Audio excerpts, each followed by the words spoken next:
just telling him how wonderful his wife is, and San and I are looking for couples that we can connect with that are really cool. And there was another couple I invited that I really wanted to be here, but they didn't show up. So these guys are like really super cool. And when Stacy came up to me and just started talking, she had the tears welling up in her eyes about San's song and the whole message and what's going on. Nathan came into my life when he was at a really dark place, and no pun intended, because he was going blind. We didn't know it. So I'm going to let him share all that, but I wanted you guys to realize that recovery, when we say recovery, it's not just recovery from drugs. It's not just recovery from alcohol. It's not recovery just from abuses, although we have that too. But the big thing that blows my mind with his testimony is, going into blindness and coming back out of blindness. And now he's driving a car, and, it's just so cool to see what the miracles that can happen if you just believe and don't give up. And he's got an incredible amuna. That's the name in Hebrew language. He's got an incredible amuna. And remember, it's impossible to please the Creator without amuna. Nathan. When are we gonna see that arm wrestling match?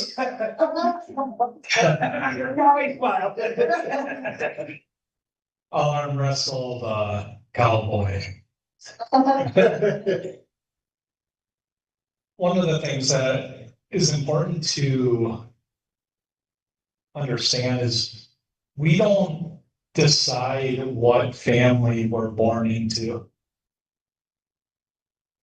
nor do we decide the circumstances in which we're conceived. So we enter the world and we're raised by parents that may not have been ready to be parents. We're also raised by parents that have experienced their own hurts, habits, and hang-ups.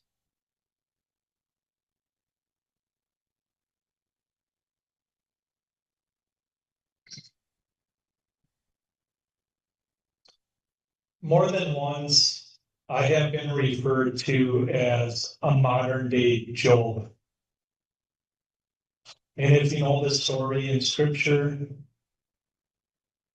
then you know that he lived a good portion in deep darkness, physically, mentally, spiritually.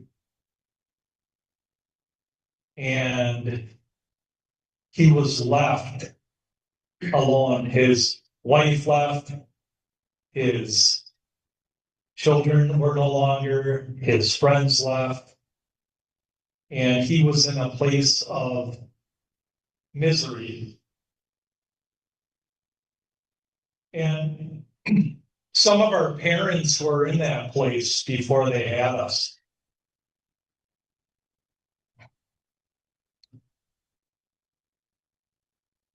So how can we expect broken people to raise their children the way that people who aren't broken are able to raise their children?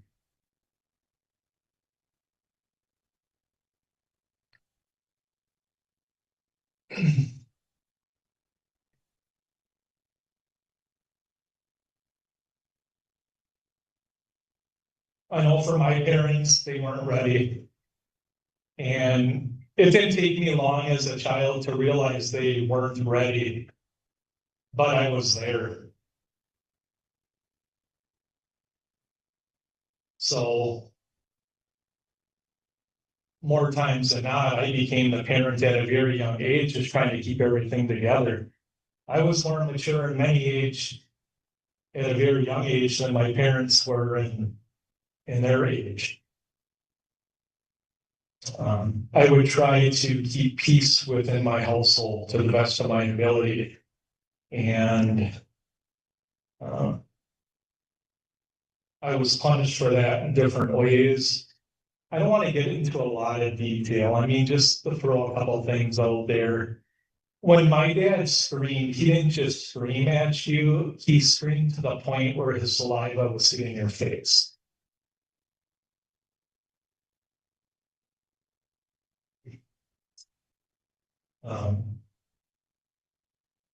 My mother was severely abused, sexually, physically, and I discovered that when I was a sophomore in high school, when my mom had a nervous breakdown when she was at her dad's bed. He had cancer, and all she wanted him to do was apologize. She made a deal almost like within herself that if he apologized for the ways that he abused her, that she could forgive him and go on in life. Unfortunately, he did not apologize. She did not receive what she desired in her heart to receive from another person. But when we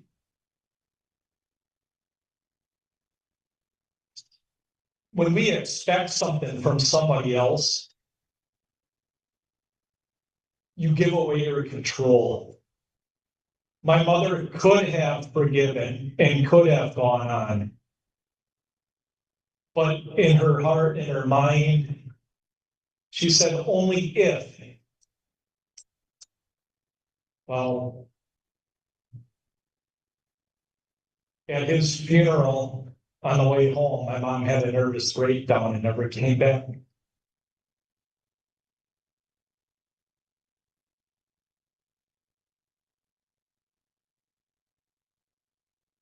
So my mom lived in group homes and became awarded a estate.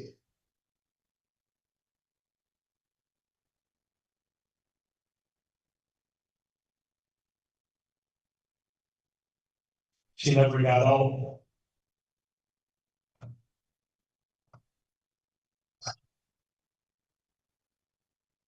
Two years after this breakdown, my dad filed for divorce. And us children were left alone to take care of ourselves. My dad took care of the bills, made sure there was food, but that was it. My mom would come home at times. She'd be just laying in her bed. I'd have to beg her to get up, to shower, to eat. And then I'd wake up in the morning and she'd be gone again. She was back into the hospital. So I went through that during my high school. When I was a little boy, I was about 6 years old. I had hate in my heart, not hate for my parents or for my dad, but hate because of the behavior, the hurt that was being expressed through him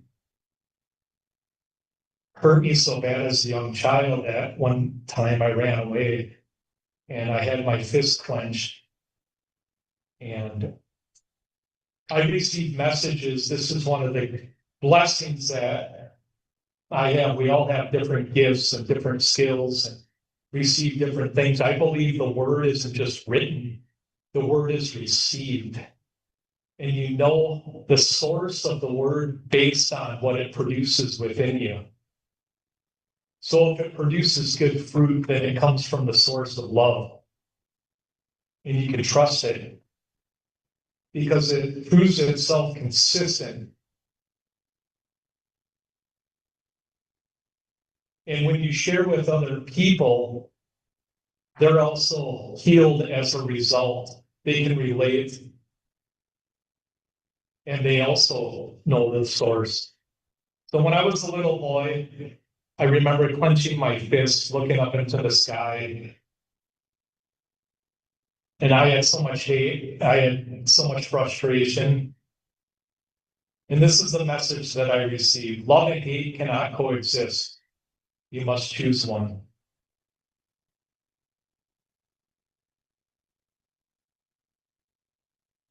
There was a pause. I paused, tears running down my eyes. Then he said, I am love. Now, when my dad would do different things to me, he would say, I do these things because I love you.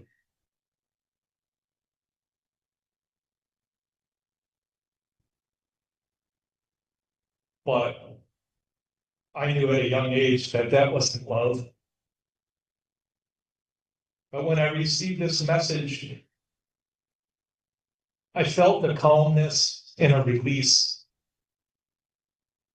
And I lifted my hands up into the sky and I said, I receive your love within me. And I believe at that moment I was transformed. From that time, there were times my dad would come at me and I would say, Dad, it's okay, you can do these things, you can say these things, but I love you anyway. That was the one thing that would stop my dad in his tracks like a little child. He would turn away from me crying. I didn't use that to my advantage. I expressed it when it was needed. And it wasn't just needed for me to have some relief.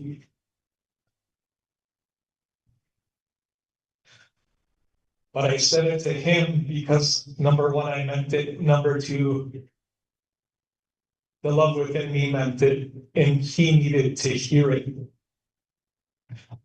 We all need to hear it.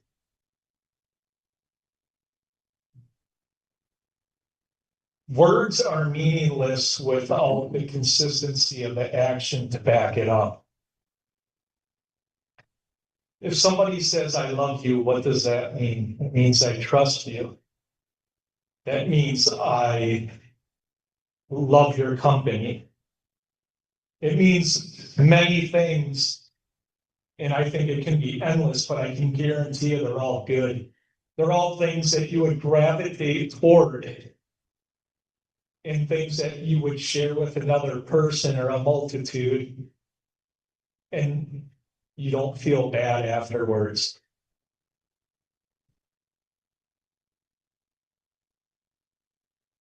So in my parents' brokenness, I would communicate love to them even when the world would say they weren't worthy of it.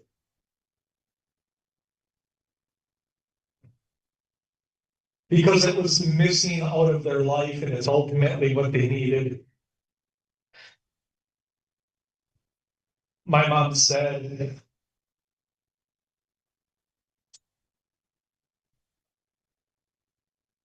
when this came out about the abuse, she said, I had children because I wasn't loved, and I knew that my children would always love me, for me.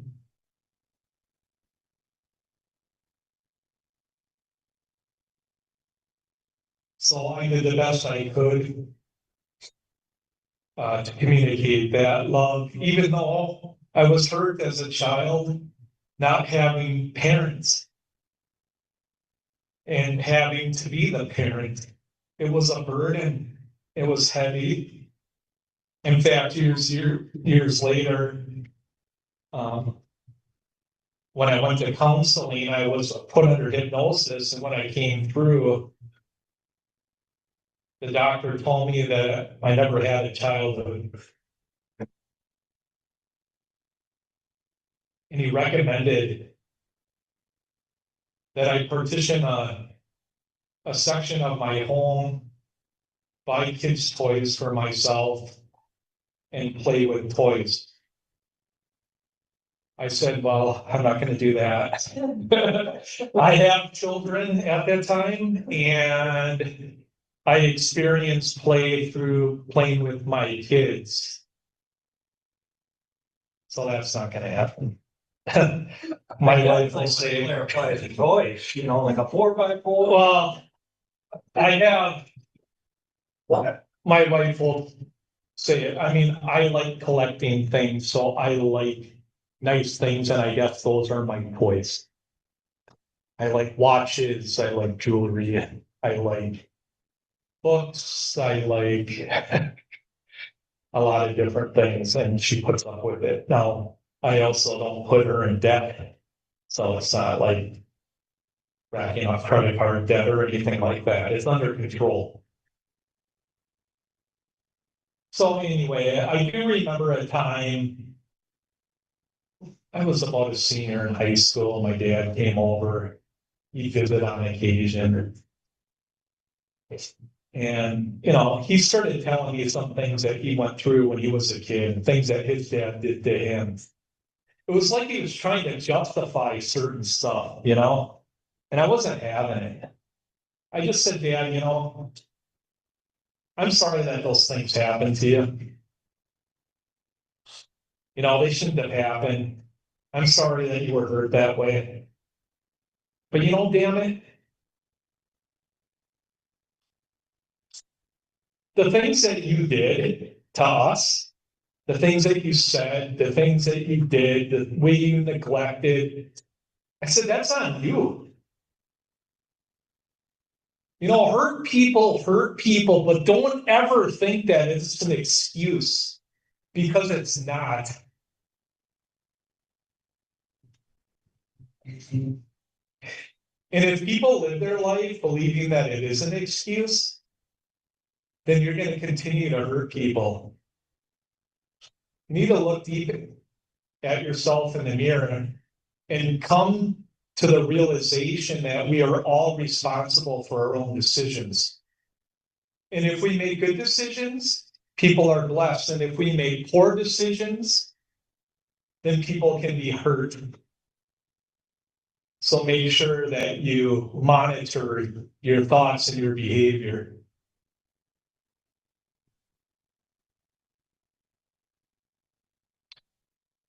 When I was 15, a family member picked me up, and he drove.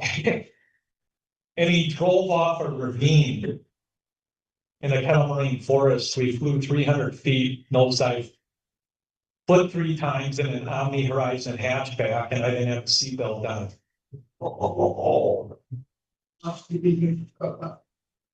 Wow. That car wasn't very strong either. Hatchback. We all survived. There were 3 people in the car. I received another message, Nathan, it wasn't your time. I won't say the names of the passengers because this is being recorded, but I was told that they need you. So I crawled out the back. It was midnight, 1 o'clock in the morning. I crawled on my hands and knees, military style, found the nearest house and got help.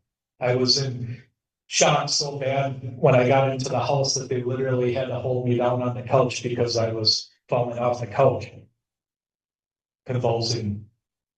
I ended up having internal bleeding. No broken bones. At 19 years old, I went to my mother's hearing and she became a ward of the state officially. I wasn't able to take care of her because she had a back injury. I worked at a local logging company, and 1 month into working there, carrying a 180-pound log, 8 feet long, with my coworker. And the guy must have had a bad morning because he threw the log as hard as he could to the side, and I twisted with the log and it snapped my spine.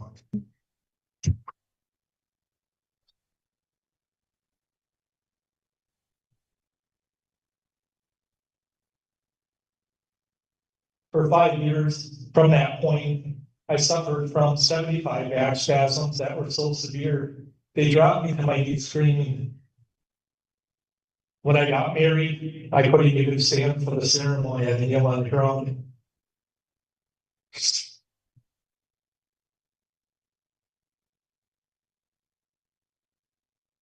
I have 2 healthy children, extremely grateful for that.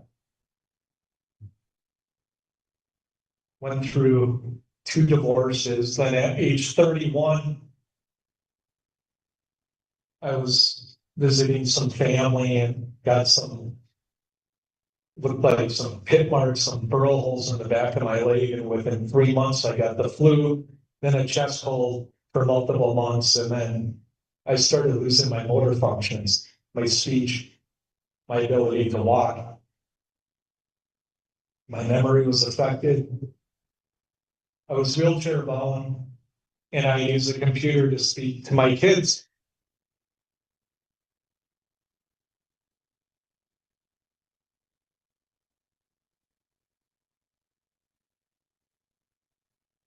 It took them 3 years to diagnose. I was diagnosed with Lyme disease, multiple viral infections, and other things. There's like 5 things. That's how I met Kurt. That's how I met Rock through this journey. So it's been a 20-year journey, and I'm still living it. And I tell you what, I don't want to live it. I don't want to live it. I'm tired. But we have one body, and you got to live in that body for as long as you're here. So I manage it to the best of my ability. The best I feel is that I have a toothache constantly throughout my body. Deep aches. And I've been to so many doctors. I've been on so many different pharmaceutical drugs. I kept 333-gallon garbage bags full of old vials. And that's not even all of them, but it's been a long journey. For 6 years, I couldn't go into light at all. I couldn't even have a light bulb in the refrigerator because it would trigger seizures. I've had over 2,500. All right, that's Joel. But you know what? The story of Joel doesn't end that way, does it? No. So Joel had a choice.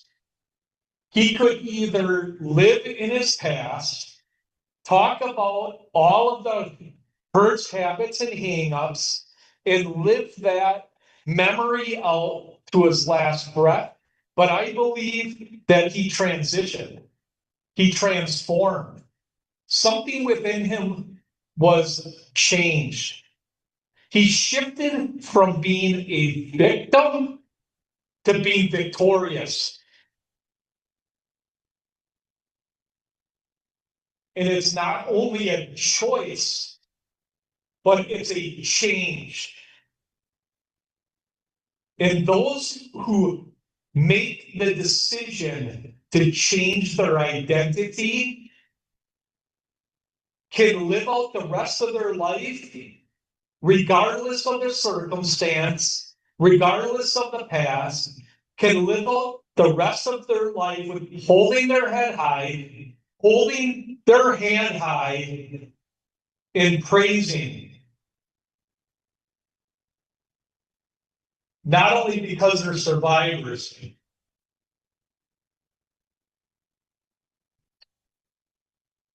but because they're stronger, wiser, and ready for the next day with an attitude of gratitude.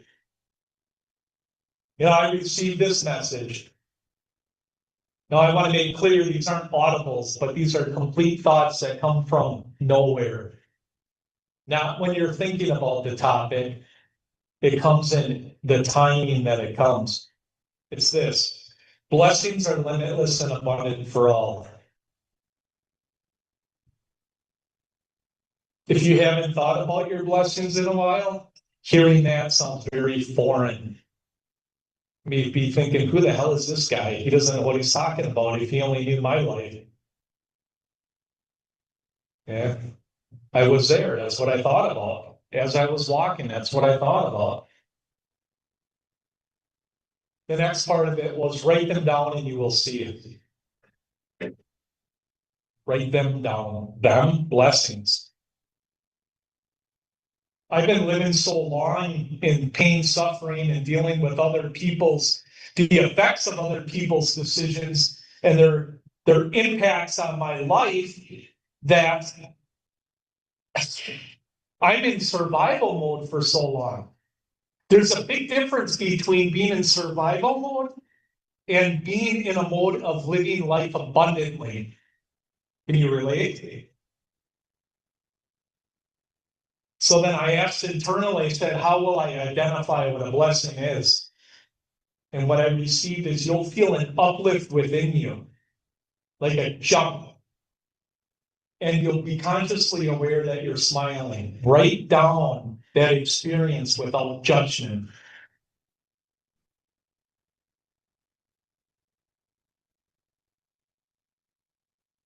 I'm paused during this walk and I'm just processing this download.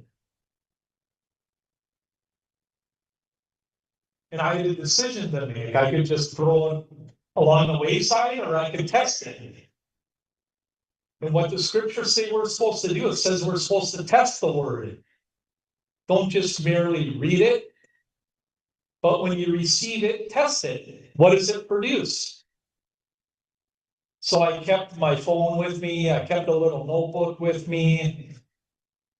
And I kept track. Initially, the things were about me. Maybe someone opened the door for me. Or I walked somewhere and walked into a grocery store and there was my favorite dessert right there. It was anything and everything that I became aware of that caused that jump internally and the smile externally, and I just wrote it down. At the end of the night, I would collect them and I would transfer it into a larger notebook and I would pause for each one. I would relive it and then I would say thank you. I wouldn't just say it, but I would feel it. I wouldn't just feel it, but I would internalize it. I wouldn't just internalize it, but I would mend with it as if the source of the blessings and myself were one. I did this for 8 months.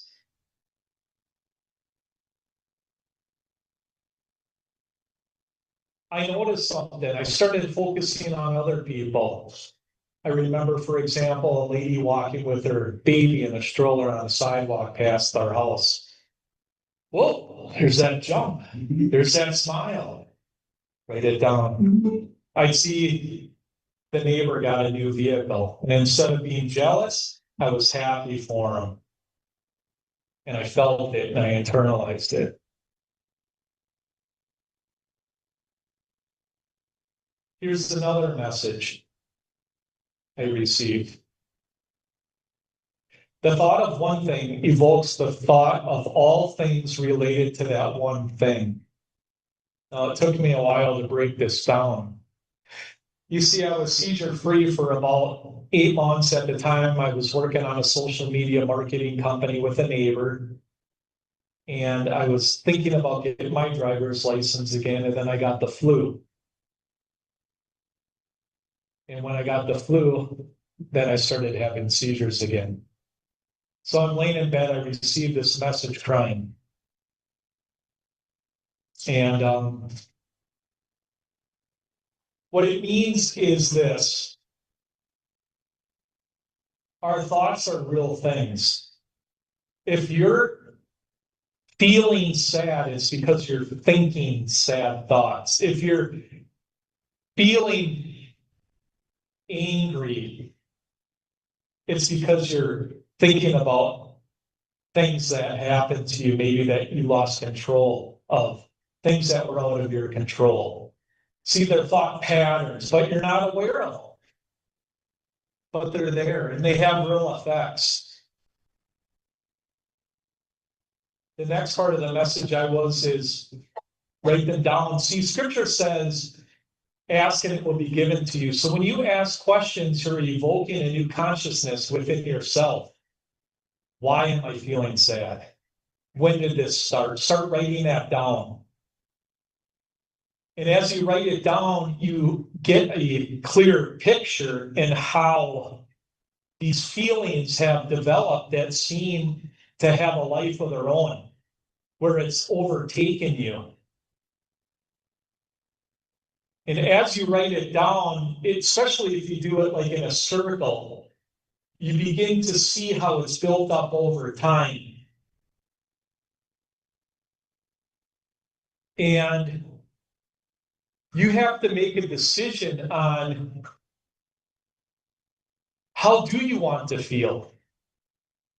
If you want to feel happy, then you're responsible for thinking happy thoughts. And when we take that responsibility, that's when we have control over our life. That's when we really start transitioning. You know, it's good that we share our hurts. That's part of it. But it's a fine line. Because you don't want to evoke in other people them sharing their hurts to the point where, God darn it, everybody's hurting. What about the victory that happened as a result? What about the lessons that have been learned through this process? Hallelujah. These are things that we wouldn't know or experience without that hurt.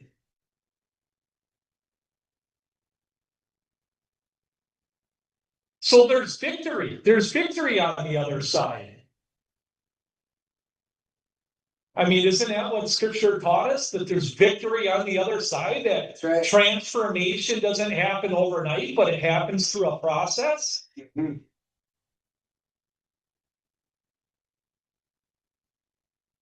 And don't think that the people who abuse, that they don't have a conscience, because they do. They just don't admit it. And if they want to continue to live in their misery, God damn it, if you can get away from it, that's number one. If you can get away from abuse, separate yourself from it as fast as you can, because you're worthy. Hallelujah. You're worthy to separate. Guard your heart, for it's the wellspring. The wellspring is within you. Mhm.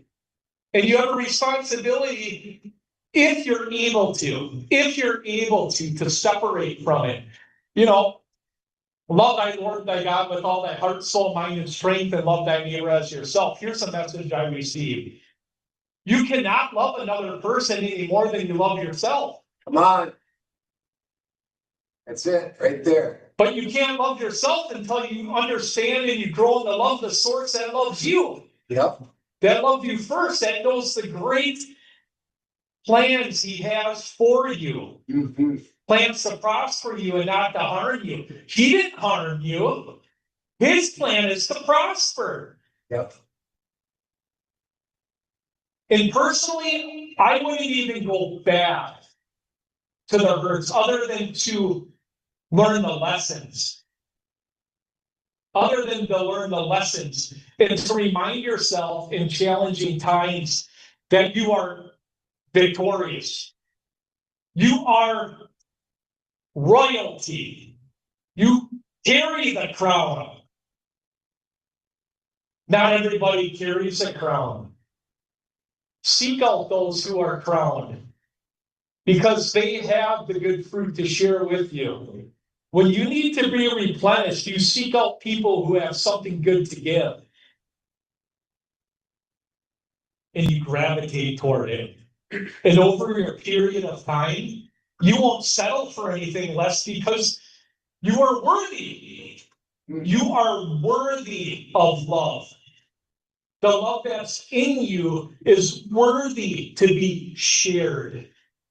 It's his goodwill for you and for others. The nurse, you are called with that compassion, with that empathy. Even though you are hurting, you are giving love to others. We all have hurts, habits, and hang-ups, but they don't have to define us.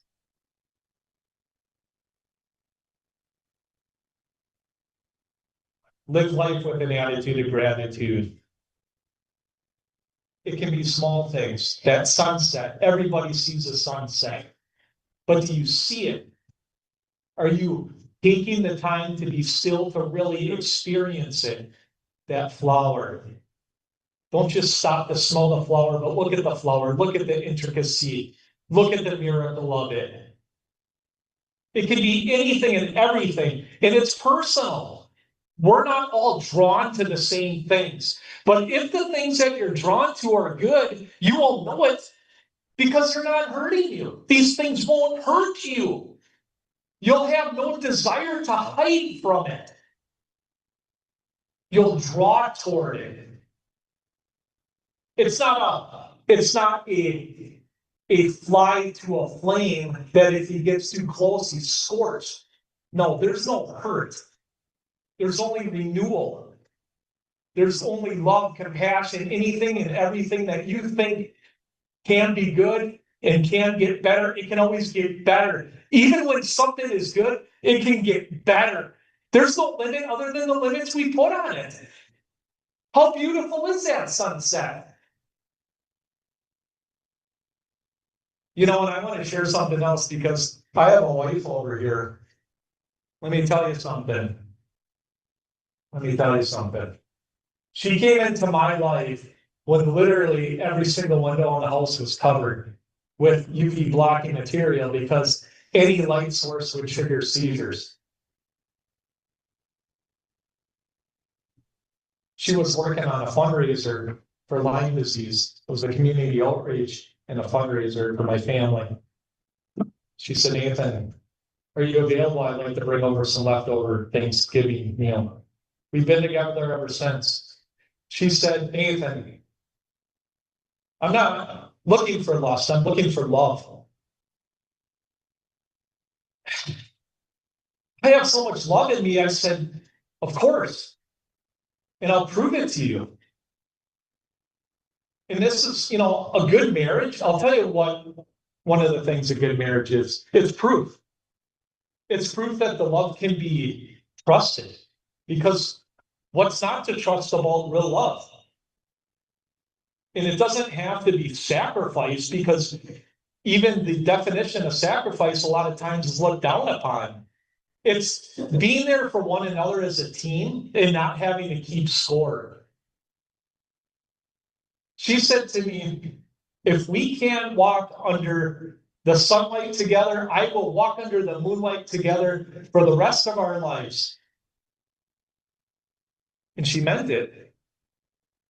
It took me a while to even process that it was even possible because I was married twice and left. So how is that possible? But internally, I know that I was worthy of it. And I know internally she's worthy of it. So we walk it together. We have struggles. I got physical struggles.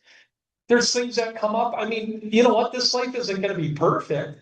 Don't look for perfection. Just look for what's good. You can never go wrong looking for what's good. If you go through your life looking for what's good, you will go through life smiling more often. You will be renewed and regenerated so that you have reserves to give to other people.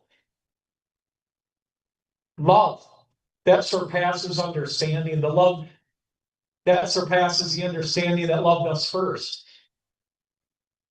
You will have what you will say, wait a minute, that's not me. I can't do that. That wasn't me.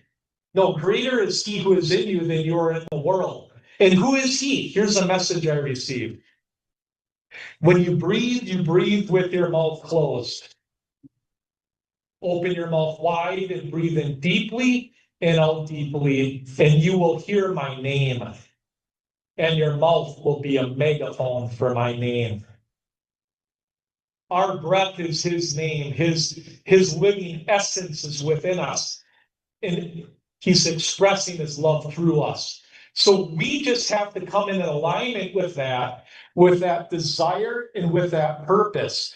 If you ever ask yourself, what is my purpose? Your purpose is to love.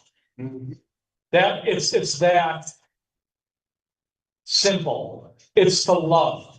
The way that you love is supposed to be pure.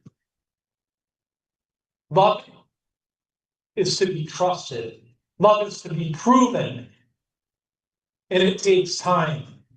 Don't expect these transformations to take root overnight. A seed doesn't germinate instantly. It needs good soil.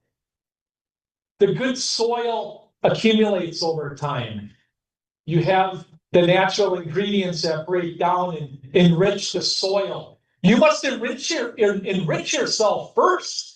You have to love yourself first. You have to work on yourself first. And you do that by spending quiet time with the source of love. Like you're that child again. That child that desired more than anything else to be loved, to be accepted, to be heard. Spend that time with your Creator.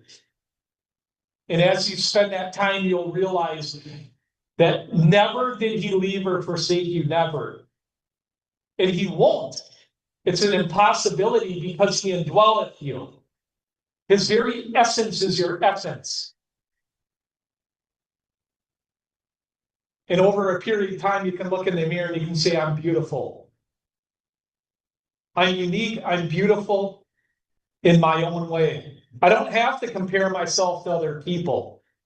That's vanity, that's ego. It's just looking at things for what they are in a way that is inviting. When you invite love into your own life, then you'll have what's left to give that love back to other people. And I believe that's why we're here. I mean, 40 years, Rock? Are you kidding me, brother? 40 years, right? 40 years. Right? Yeah. Well, you know what? You loved on a lot of people, and a lot of people have loved on you. Right? Let's admit it. Right? That love, that source of love, permeates in all of us. We all have the ability to love, but you have to grow in that love first. Otherwise, what are you going to give? You know? Good fruit will only produce good things. If you take a look at Galatians and you really look at what are the examples of good fruit, and it's just a little snippet. There's tons. It's limitless, but they all produce things that are worthy of sharing with others. When you see something beautiful and you appreciate it and you share it with another person, they may or may not appreciate it, but the fact is that the motive of sharing was right because it was love. And you have the potential for another person to experience what you experienced. And they may not experience the same way, but that's fine. It's in their own way, in their own time, and it's right and it's perfect in that timing.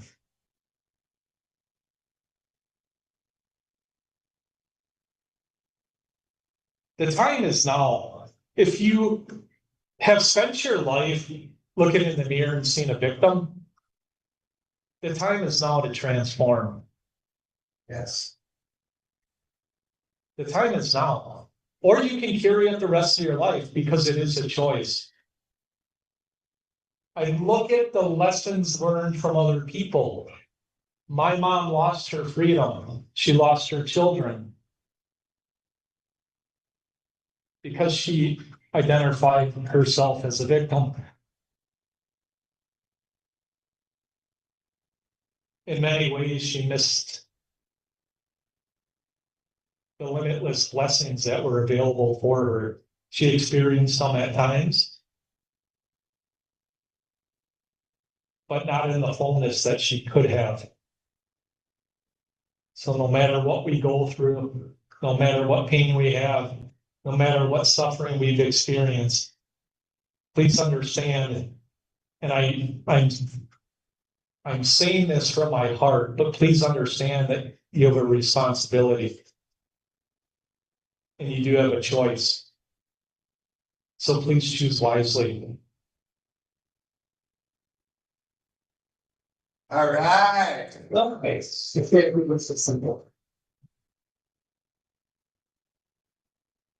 This guy motivates the socks off of me in so many ways. And I've been playing in the background. I was looking for the right song. I started with Overflow, but this is called Look at the Branches. That's what he's talking about. He always shares online, if you follow me, that share good fruit purposefully. That's his main saying. Share good fruit purposefully. So when I wrote this song, it was really very in alignment with the agreement that Nathan and I come together with when we share it. Because it's basically saying the fruit is not in the religion, it's in the love. And that's what you're hearing over and over and over. And I'm glad you're hearing that because we really want people to realize. Now, Nathan doesn't know this yet, but I kind of told him earlier that he's going to be one of the regulars on the Mind of Messiah Motivation podcast that I'm doing, which is only 7 minutes every day.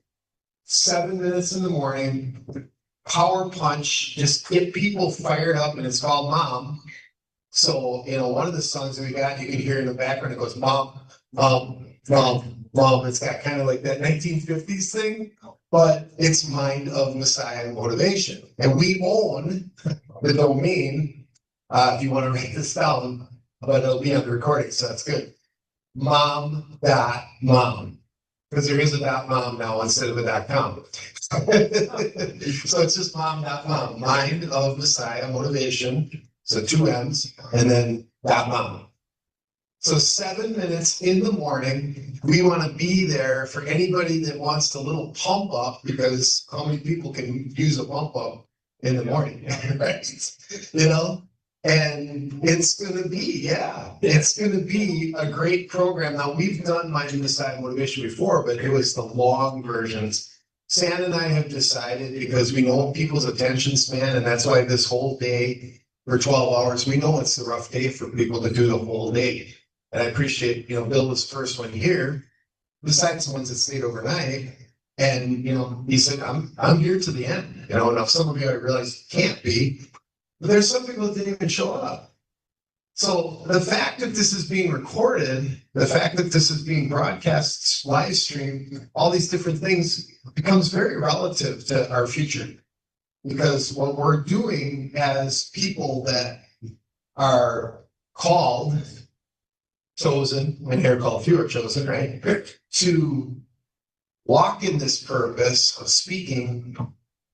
I mean, you may not realize how motivating what you did today was, Wendy, but you motivated so many people when they hear this, right?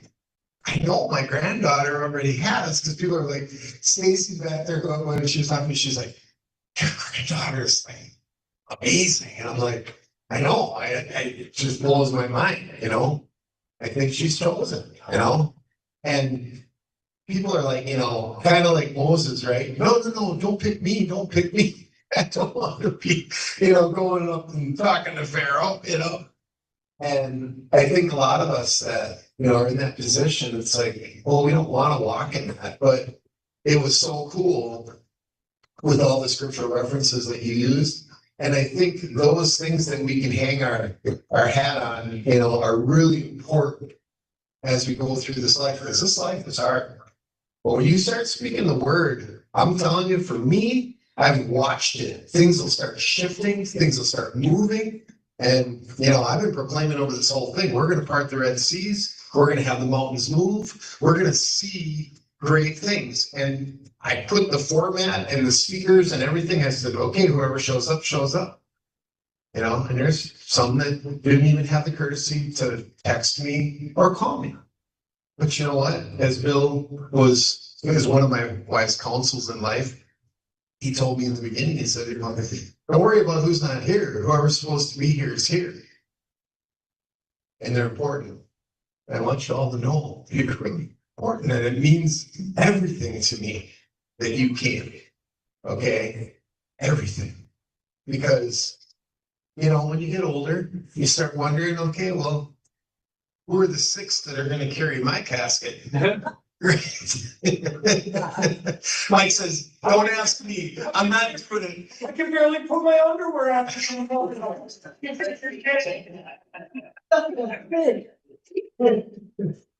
What do you do? You start thinking, my granddaughter said fake friends. You start realizing how many of your friends are fake as you get older. It's like, oh, the guy's not, you don't give a crap about me. I care. Yeah. You know what though? Facebook wants us to believe that we have 500 friends. Whether we want to admit it or not, most people that are identified as friends are really associates. Yeah. And the more that we come to that realization, the less we're going to experience when we call and they don't call us back. A true friend, and everything has a season as well. You know what I mean? Everything on this earth has a season. Yeah. So, you know what? I guess the way that I look at it is when you are connected to someone, hopefully you're sharing the best of yourselves with one another. That's really good. Thank you. I wanted to also just put a little really big thing to think about. I was the DJ of this area. Okay, I did Partyville, and I did Mazomania, and I did Baraboo, and I did Wisconsin Delta, and I did Portage. I mean, I played here every weekend. These guys loved me out here in Narcotics Anonymous. Now, I'm not trying to rip on Narcotics Anonymous. There's people come and people go. In any of these different fellowships, Celebrate Recovery, Stan got originally clean and Celebrate Recovery. Whatever way that you got here is him, no matter what. Okay? He finds us when we're out there puking in the toilet and say, oh, guys, listen, believe me. He finds us. He pursues us. And I wrote a song about how Yaakov, who became Yashrael, pursued Rachel and how he loved Rachel. And there's words for it in the language, but I'm not going to get into the Aramaic and the Paleo that deep with you, but I'll just tell you, it's so much deeper than what we read in the English word. This song that I wrote, it uses that word and it gives the real definition, and it's just like shalom. Shalom is not the same as peace. They say it's the same. They say it's this, the English word for shalom is peace. It doesn't even come close to what that depth of shalom is all about. And Sand was the first one to do that scripture study. And I was like, she's really a good teacher, man. I'm learning stuff from this woman. This is a great marriage, I loved it. So just want to make that really clear that things are when it comes to friends, I had all these Narcotics Anonymous friends, and they're still friends on Facebook. Yeah. So I Be there unless you delete them or they delete you. started writing them all. And one of the guys came to every gig that I did 40 years ago. I remember him walking up to me and he said, man, you make recovery fun. You make guys want to get clean and stay clean. This is so fun, And I remember when I first got sober, which is why I became the DJ, was I sat back and go, well, if I'm not getting drunk, how am I going to have any fun? I didn't know how I've been getting drunk since I was 5 years old with my grandfather. I didn't know how to have fun without alcohol. That's Wisconsin culture in a lot of ways too, It's just where we grow up. Here's the good news, it's changing. Youth are not drinking nearly as much. I'm glad to hear that. I haven't heard that since. To Michigan. I guess it depends on the youth, but. Well, at least they're not going to Minnesota. We'll just say that, okay? Illinois, All I can say about that is I personally reached out. You don't realize how much time I put into this event. I personally reached out to all these people, you know? And this one guy, I won't say his name, but he says to me, well, Rock, I haven't seen you in years. I said, yeah. And he says, well, I got my friends now. Almost as if I'm not a friend anymore, right? I got my friends now. And he said, they're mostly in my church. That was the best thing he could have said, because it makes, boy, you're really loud here. What's going on with you, man? That, okay, I'll hold it down here. That really makes my point. That's why I'm so angry at religion, because of statements like that. It's like, are you kidding me? For me, you become my friend, and we're going to love the neighbor as myself. We're going to be a two shalom. We're going to be a good Samaritan. We're going to help each other out when we're down and out. You are a friend for life. Ask Scott Brad, he can't get rid of me. It's right. That's right. Hey, Rocky, I want to share something. Yeah. As good as it is to have friends to share when you're down and out, it's even better to share when you're up and up, Oh, yeah. Yeah. right? Yeah. Very good. Very good. So all I want to say is he gave me the rejection. And it was almost as though they've all been talking about me, because I think they loved me as long as I was going to NA and I was the big shot in NA. But when I became a minister, when I all of a sudden got licensed and I got ordained, and I thought, wow, they're really gonna love me. I'm actually really becoming spiritual. And I was getting spiritual, but I was doing it their way, the system way. And they just started pushing me away. And they didn't want to be my friend anymore. And most people don't understand what kind of thing, you don't want to call it ministry, what kind of thing me and Sam are doing today. It's different. It's just different. It just is what we're called to do. This is what we're called to do, you know? And I don't want to fit in somebody else's box, but there's a lot of people that think I'm still in that old box, and I'm not. And it's their loss, but it's not one person from this Baraboo and Wisconsin Rapids and all these people. It's 100+ people that I reached out to, and I'm like, hey, so a lot of us have been clean 40 years. I'm not the only guy. They were there. I was there when they went to their first meeting. They're maybe 38 years clean or 35 years clean. Doesn't matter. They're not here. And they told me no right up front. Or they just need to respond, which is like, really, like, wow, I thought you were like the big shot of NA. You're clean longer than me. I thought you were like really this great program, and you know, and I would have asked some of them to speak. But there's a reason I didn't ask them to speak, and now I know why. Nathan blew them out of the water. Nathan, you were great, and thank you so much for the love gift. Sam wants me to do my cake while you guys are still here, because you were nice enough to bring me a cake. Did anyone else bring a cake? I don't know who brought cakes. I did. You didn't make it here, buddy. So. Amy, your cake is made. My daughter made a cake, yeah. Who else? Amy, Yeah, I said my daughter. the cake and the cupcake. Oh, and the cupcakes, okay. And Aunt Linda, thank you for the cake, and it even has my name on it, right? Yes. Okay, so let's grab the cameras, let's take pictures of the cake that says rock on it. Because that's me. Okay. And thank you. We're gonna take a little break and have some cake, but whoever's got cameras, please just totally, let's get that.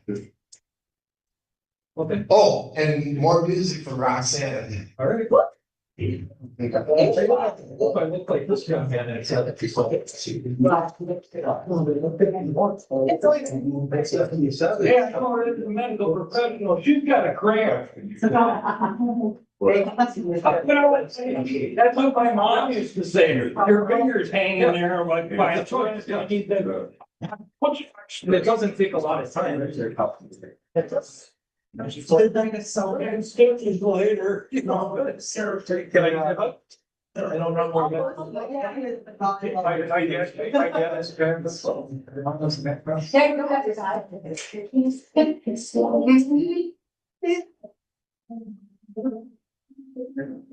Mrs. Sam Sabat song. Yeah.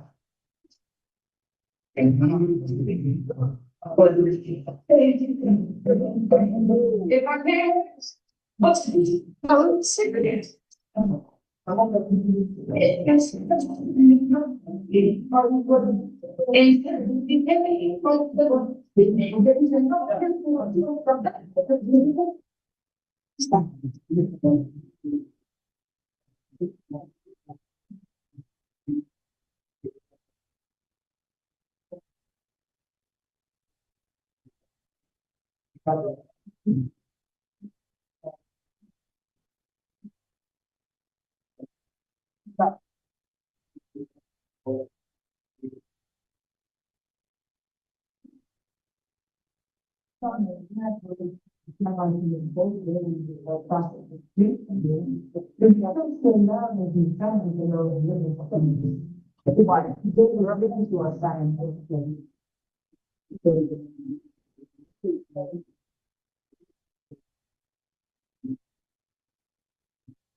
That's after I had.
Begin practice it.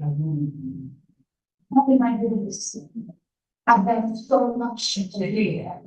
However, the miracle I just love was that by taking off all the stress, you should actually have the opposite.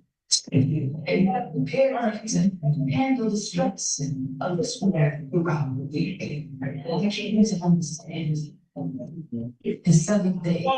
I think that is. You know. Yes.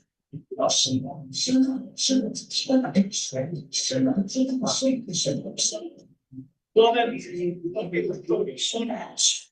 So then wherever this money goes. Yeah. Take your clothing and walk.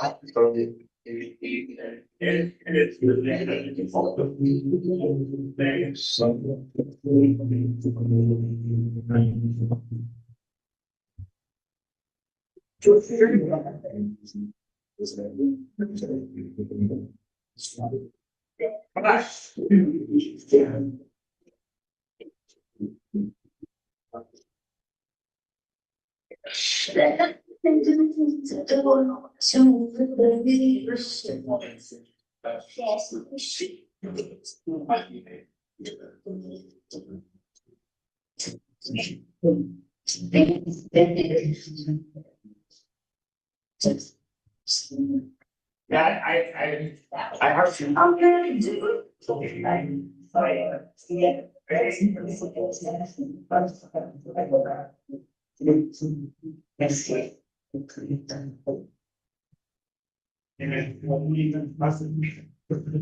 All right, so Santa asked that I do the song that she wrote about our journey to get to Wisconsin, which is called Yep, It Happened.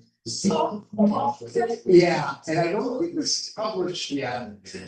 So this is like, you're getting. I'm gonna play them all, but if you listen closely to the words, you're gonna hear like the whole story. And she could have added more stuff. That's just. So we're gonna give it a shot. I got one hand. I want to be fighting in West. So, well, share it. It's fighting for Wednesday. Almost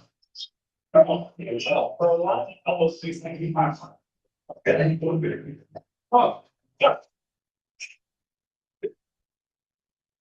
He's got it. Sandra, Sounds like. Sand. Sand. I don't know what versions are that. Oh, yeah. Yeah, you gotta. Okay, that's cool, yeah. There's a playlist, Yeah, fast draw. and the playlist has them in a row. Yeah, it's got my song, you see it. It's all in a row. That's what's pretty cool. All right, here it is. Yeah, it's a target.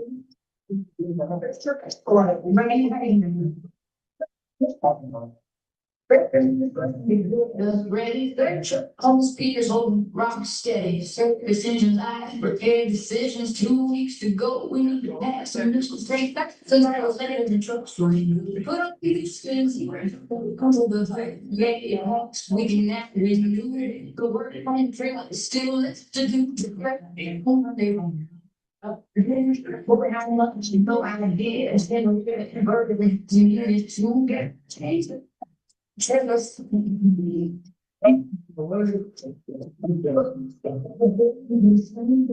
get like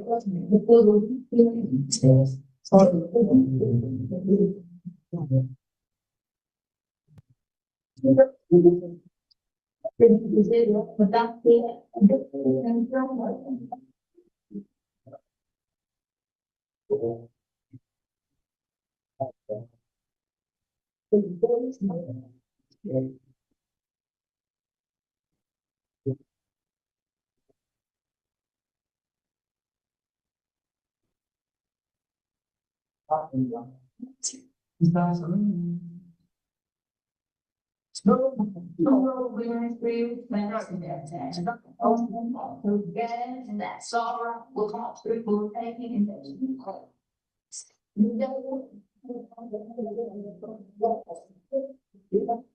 big flash and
Generated intelligence.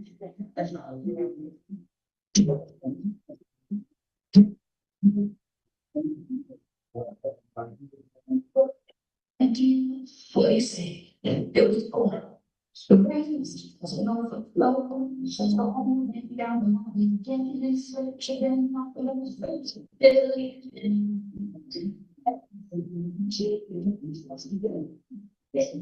You know, then turns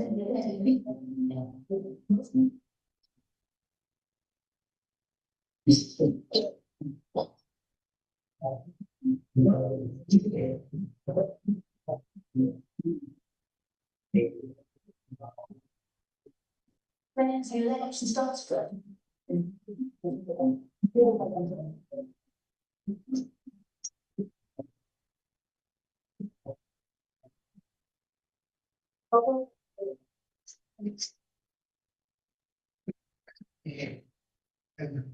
Yeah, the market is not. Oh, yeah, this thing.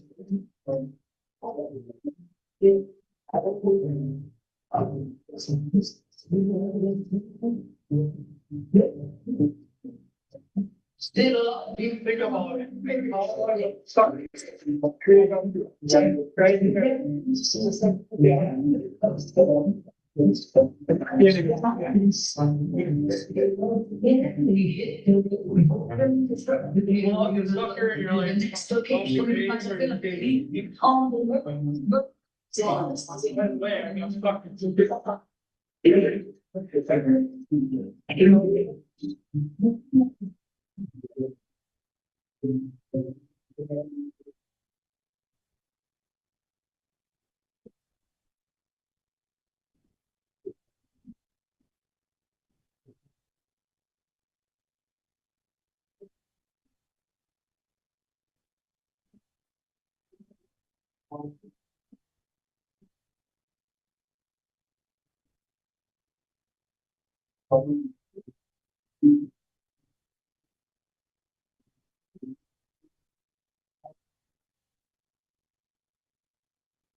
Yeah.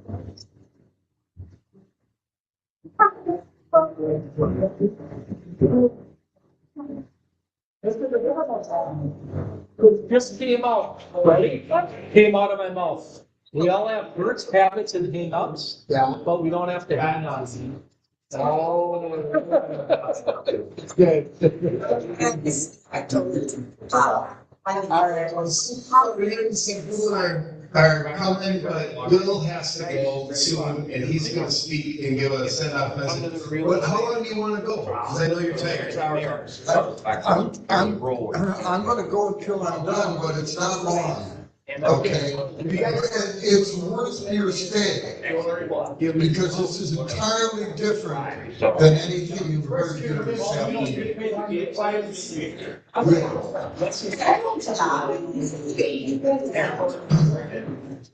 Whether Sit down, you're talking. it doesn't matter what religion or anything that you decide to follow. All right, so if we can get Bill. Yeah, I mean, if you're going to the Now, don't take this opportunity to run out, Oh, wait a minute. because When you go around state. what you're gonna hear now is entirely different than anything else you've heard here today. I just heard that though. That's what you just said. Yeah. I'm really, you may find this worth your time. All right, good luck to you, my friend. Oh, thank you. Yeah, it's you. And I drove fast around, when I was a teenager, I told to it. It's, Horizon had. That's why I forgot the mic stands, you know? So that basically, that's just a little point. And in fact, there's a good chance that what I'm going to talk about is going to change the trajectory of your life, because that's my purpose. And I'll wait until everybody's kind of closed in. Well, you're And grab a seat. It's not going to be long, but it's going to be worth sitting down for.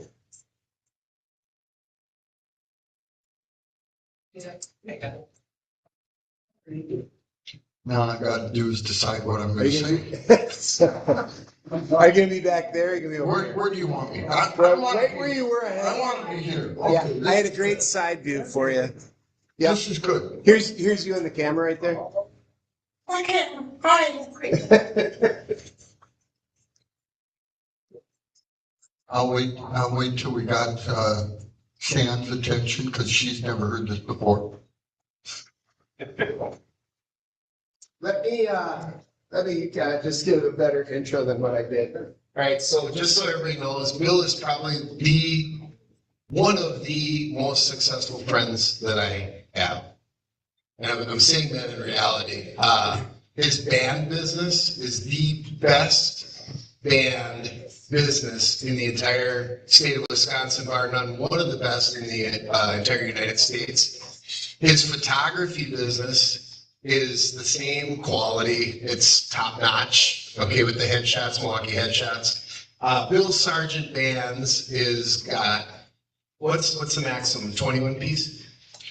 No, I 14 instrumentalists and 2 vocalists. 13 instrumentalists, 2 vocalists. And then we got a business that we did together. That's how we met. And we're not going to talk And about we're not going to talk about that, but he's been very successful in that as well. It's okay. Gee, I was gonna give him a little indication of what you guys do. And in fact, I think I just want to kind of relax here for a minute. Don't sit on the tables. We already had one fall. Okay. Yeah, I'm You fine. want to sit in a chair? I'm fine. Okay. I'm fine. Just in case. You know, I should have been born in Missouri, because I'm the kind of person who has to, you got to prove it to me. You got to show it. Okay. And this God thing, and okay, I grew up in a church that we had the hymnals, And really, I thought for the longest time that the Holy Spirit was really that something that they got because they were singing such strange keys, they were hyperventilating and they got lightheaded. And yeah, I thought that's what it was. And I didn't grow up in a churchy family at all. My parents didn't, but there was this cute girl that sang in the choir, so I went to church. And yeah, so I grew up with that, and it was the question, okay, is it real? Is it real? Is it? And so you got to prove it to me. And in that kind of a situation, God got a hold of me a couple of times and said, see? Yeah, it was like, okay. I'll give you a couple of examples. One night, I was driving down Highway 51, just north of Madison, outside of the forest. And at that time, that was a 2-lane highway.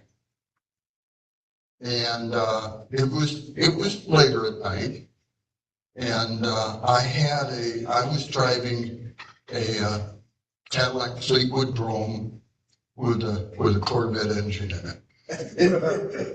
and I had it, and I come up on a guy with a pickup truck pulling a trailer that I thought was going just a little too slow. So, needless to say, I just had to leave that behind me. So I come out and I come to pass this thing, and no sooner than I got right alongside it. Now, gotta remember, when you've got a pickup truck and then you add the length of a trailer, you got quite a bit of, you gotta haul butt, you know? And so I'm out and I'm hauling butt and I'm right beside it. And all of a sudden I looked up and there are headlights.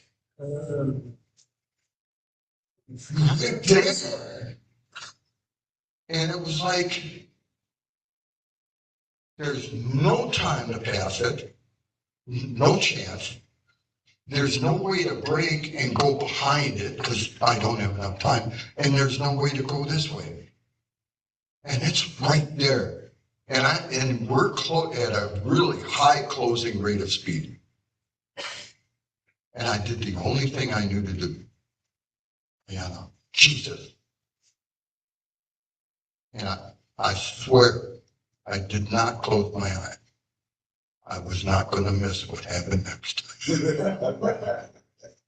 And suddenly, no sooner than I said, "Gee," and that car was in my rearview mirror going the other way.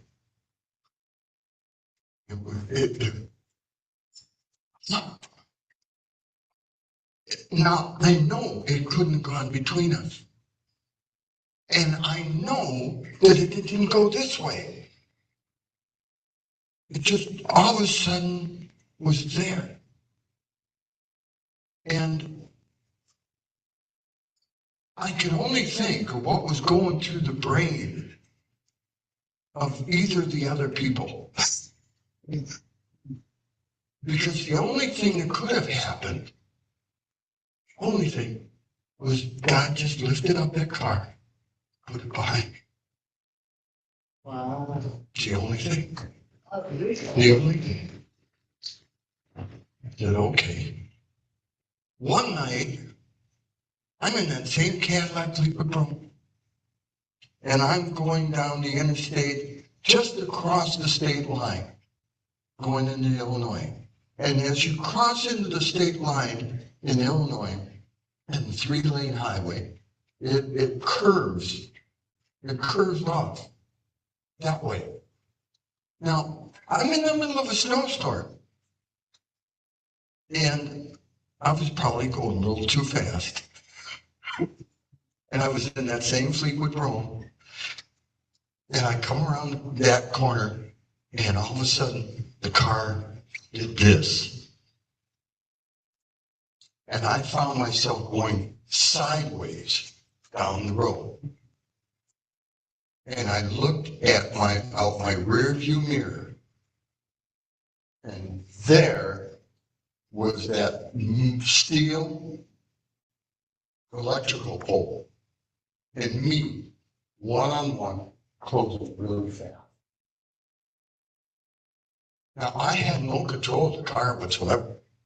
It was gonna go where it was gonna go. And so here's the steel, and I looked there, and I did the only thing I knew to do. I yelled out, Jesus. And instantly, that car turned and continued down the correct path in the correct lane down that highway. And I made no change in the direction of that car. I did nothing. It just happened. And there was no curb there. There was nothing that started. It just changed.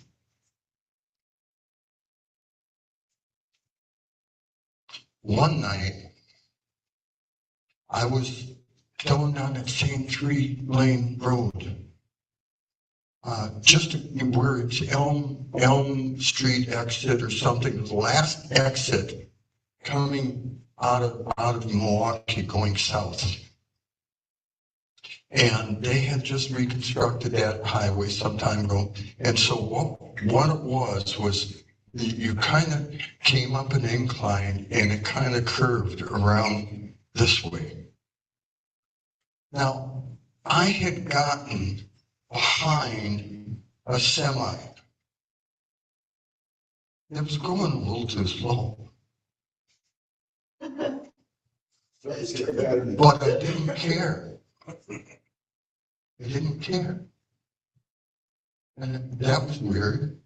And I was also doing, and I was also doing something else here that was kind of out of character for me. I'm not really one of those continually praying persons. I'm just not.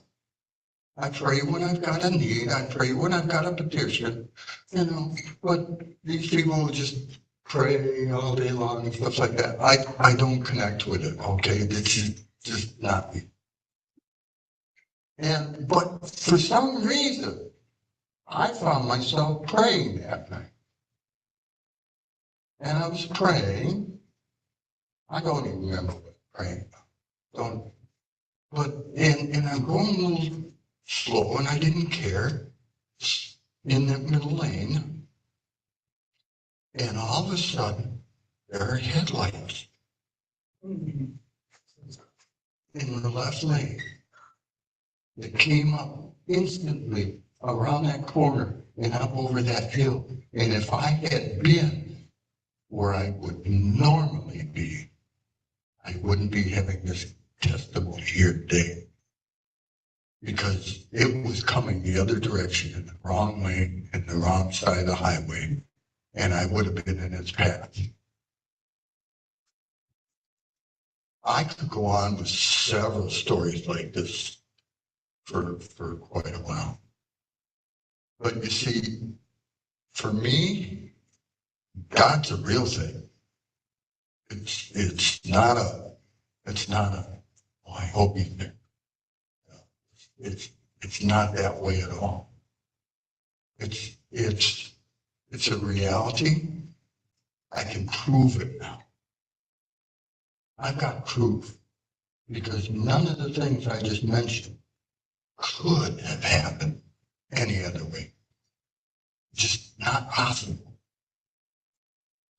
And so I talk to people about the God thing, and they say you're never supposed to discuss religion or politics.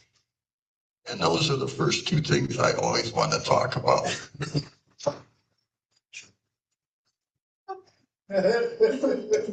Because they're the only two, they're the most important things. They're the two things that take care of everything else.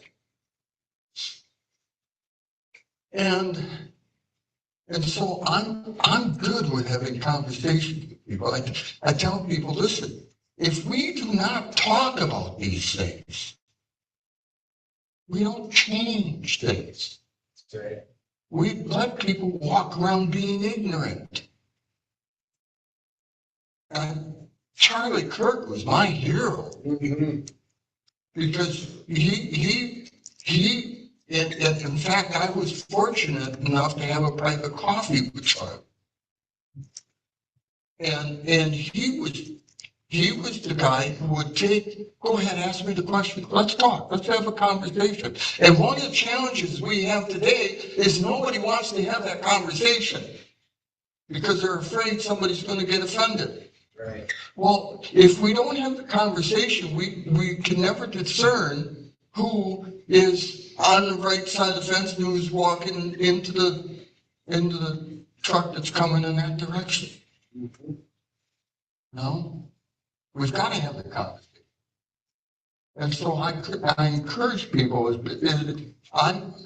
I'm in 6 chambers of commerce. I'm in the Convention Visitors Bureau. I'm in several networking organizations. And I'm all over the place, and I want to have conversations. I just want to engage people. Now, I don't want to preach to people.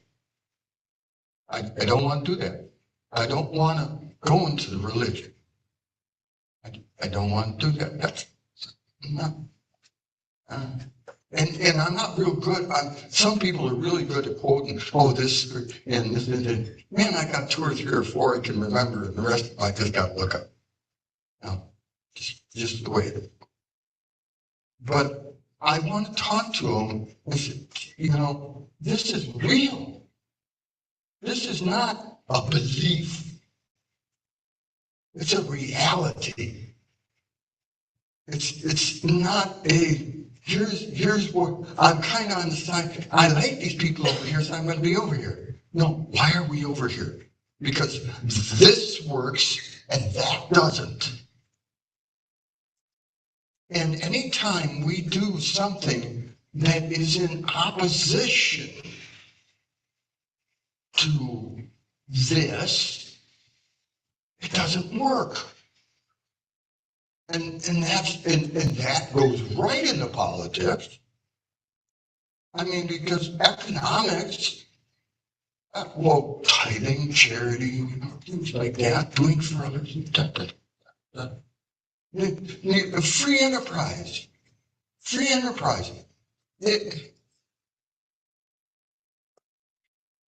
People are poo-pooing Elon Musk right now. Elon, the devil, man. Hold it, wait a second. Elon made it so that some people can hear that couldn't hear before.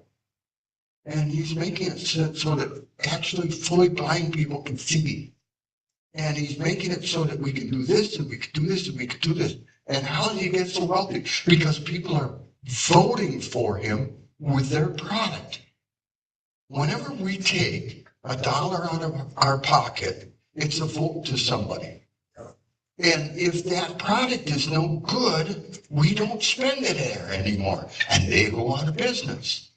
But if that product is really good, people become millionaires, billionaires, and trillionaires because it's really good. And we want it, and we're voting for it.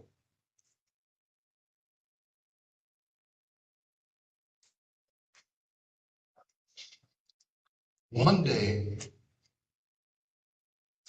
I was on Facebook.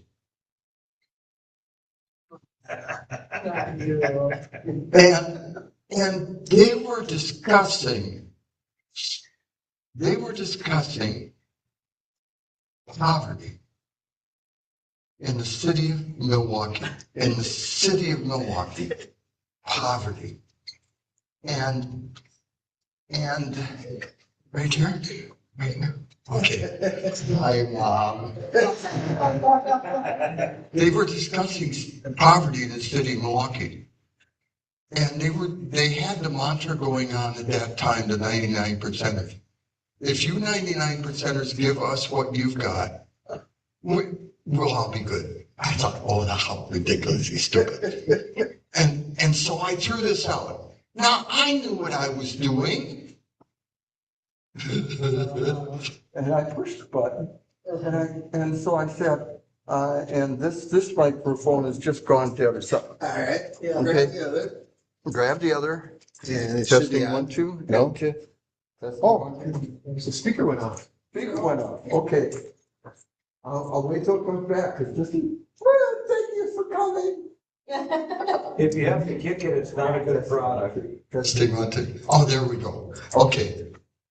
We were discussing poverty in the city of Milwaukee, and I threw this out. They were talking about the 99 percenters. And I said, the rich get richer and the poor stay poor, and nothing the government will ever do will ever change that. I sat back and I watched brains explode and spatter on ceilings and walls all over Milwaukee and Facebook land. Hey, Lucy, how can you say that? I said, oh, isn't that interesting? So I decided to test it. And I went to the superintendent principal guy that we had spent tens of thousands of dollars putting our girls K through 12. I thought it was a good deal. And I said to him, I says, they say the rich get richer and the poor stay poor. Why?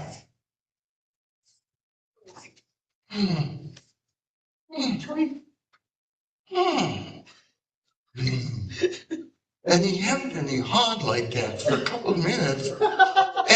And I said to him, he looked and he says, that's a very good question. I have to think about that. I didn't do it like that, but in my brain I went, what? And so then I went, I says, okay, you think about it. I'll be back in a few days and so I went right into the guidance counselor's office. The guy that's got all the hash marks up on the wall for everybody sent away to an indoctrination center. And I asked him the very same question. And he had the very same expressions, the hands. It's a very good question. I didn't have to think about that. I says, okay, I'll give you a few days, I'll be back. I gave him 4 or 5 days. I came back. I say, okay, you've had time to think about it. Here's the question. The rich get richer and the poor stay poor. Why?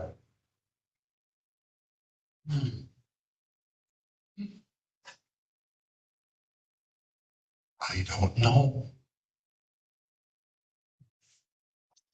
He says, okay, I'm going to give you the answer. When I give you the answer, you're going to go, oh, but of course. And then my back of my brain, and then I'm going to want to slap you.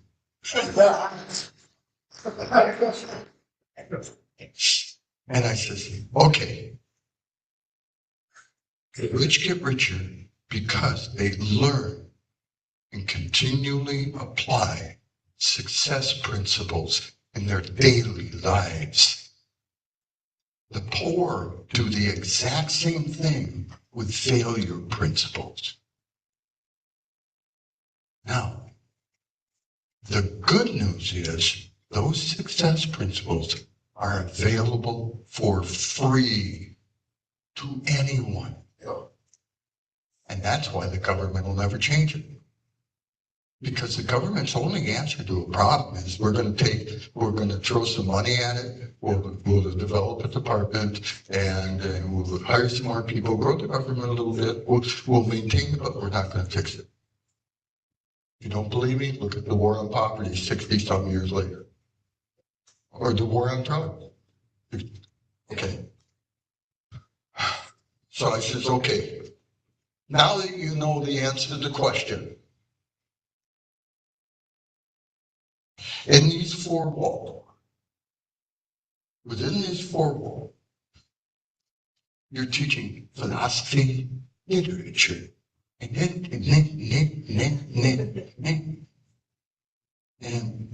All these things which they're never going to remember any of when they walk out the front door, except what temperature water freezes at. So what is your class for success?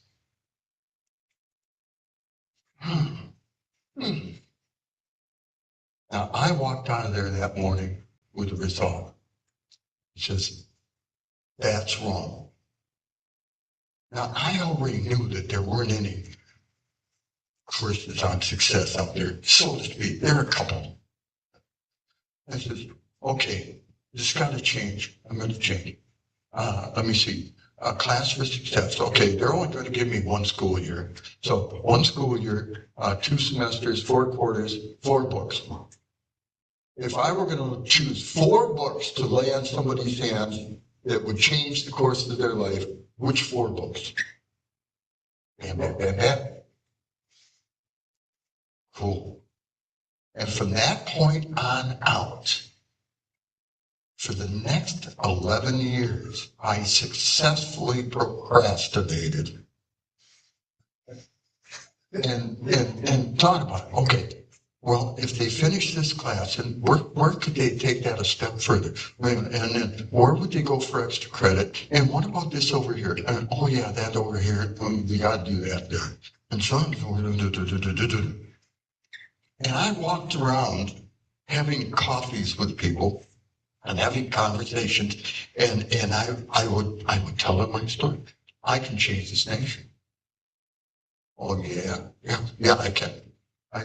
I can change this nation. I know how to do it. And they would immediately see the tinfoil hat come right up out of my head. And I mean it. I can. I know how. And then one day I'm at Steak and Shake. I'm having a one-on-one coffee with a spunky gal. I just dearly love her. And I told her the story. She says, okay, Bill. 4 weeks, 2 weeks, 2 weeks. I'm going to get back together with you in 2 weeks. I want to see this thing. Okay. Gauntlet thrown down. Done. 2 weeks later, I got together with it. And 2 weeks later, I produced the Club for Success. Now, this Club for Success, I don't care what a person does. I don't care what position they're in. I don't care where they are in their journey. If they do this, they're going to become wildly more successful than they ever thought they possibly could. I guarantee it. And here's the cool part. There's nothing to join. There's no dues. There's no subscriptions. There's no sales funnel. And I don't even take email addresses. And I give this away freely. I start giving this to kids when I do a lot of junior achievement stuff. And when they're in middle school, each middle school kid I get in front of gets one of these. Every high school kid I get in front of gets one of these. And the operative question here is, Mr. Smith, Mrs. Smith, if you knew that one day you would be dependent on your kids, what would you be teaching differently today? Isn't that a good question? Yeah. Well, Mr. Smith, do you have some other parents that you know that feel the same way about it? Yeah, Bob and I talk about it all the time. Yeah. Well, how about this? You know, today we have filled our time more than any other time period in history. If we have an open gap of time, we're going to fill it. I mean, we've got little kids, 5-year-olds going off to karate clubs. We've got 6-year-olds in soccer. We've got scrapbooking clubs. We got butterfly net clubs. If we got an open space, we're gonna fill it. Well, so why not fill it with 1 hour a week with this and get together those parents and go through this? It'll change everything. So, club for success. Now, I will tell you this, and this is where I can tie it. There's not one single success principle ever to exist on planet Earth. It's not in here someplace. All here. And I think that's what I'm going to leave you with here. So first, Jeff, and I appreciate you indulging me for the last however long I've been rambling on here.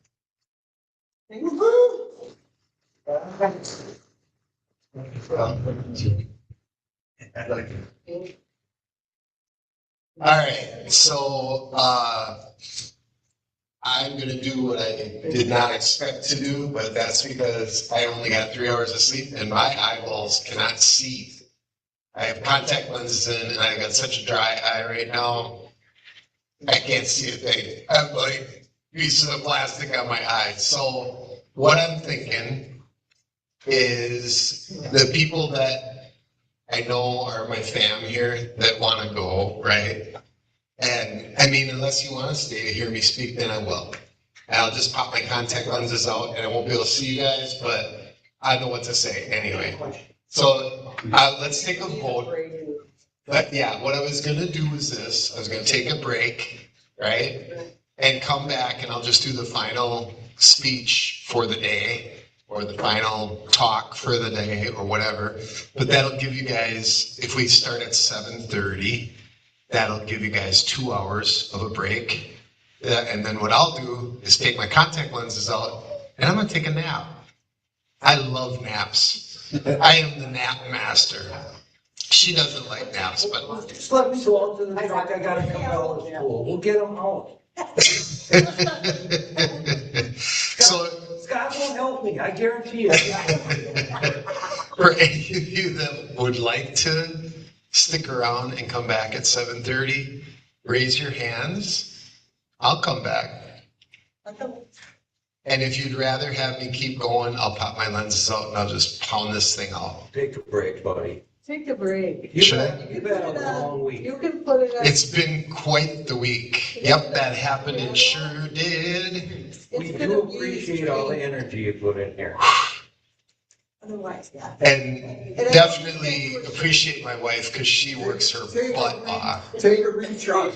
Recharge. Yeah. All right. Charge. Well, we're gonna film it at 7:30, all right? And we'll meet right back here. Let's take a break because I think we need it. I need it. So thank you so much for coming. I'm gonna jam a little bit of music though before I go.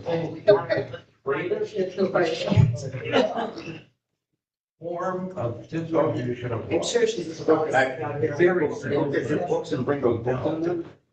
What books? Read letters. The religious books. Oh, the ones you're gonna give me. Not right now. If you're staying the night, right? No, Or you're going I back. do it tomorrow. Oh, you got work tomorrow. I got time. Oh, are you gonna come back at 7:30 though to speak? You hear me speak? Exactly, that's For what a half happened. hour. Yeah. And those are the presents that you had? Was those? That's some, Okay. that's some of them. So can you present those to me at 7:30? Yeah. Okay. Yeah. I gotta have a break, man. My eyes are really out. Go ahead. The eyes is the form. I don't know how to close this camera with a camera covering this thing. I choose to spend my dollar before this. I choose to spend my dollar. Oh, I get that. And. I get it. Yeah, and there's unlimited flowers. Yes. So the entire. Traveling the girls? No. It's free, but Your head is important. I need to be. I mean, you consider yourself more on the conservative side, or you just kind of. I bring my kids. My daughter's going to school in Minneapolis.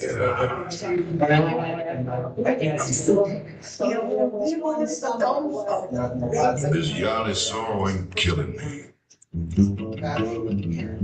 It's working deliverance. That's very disturbing. I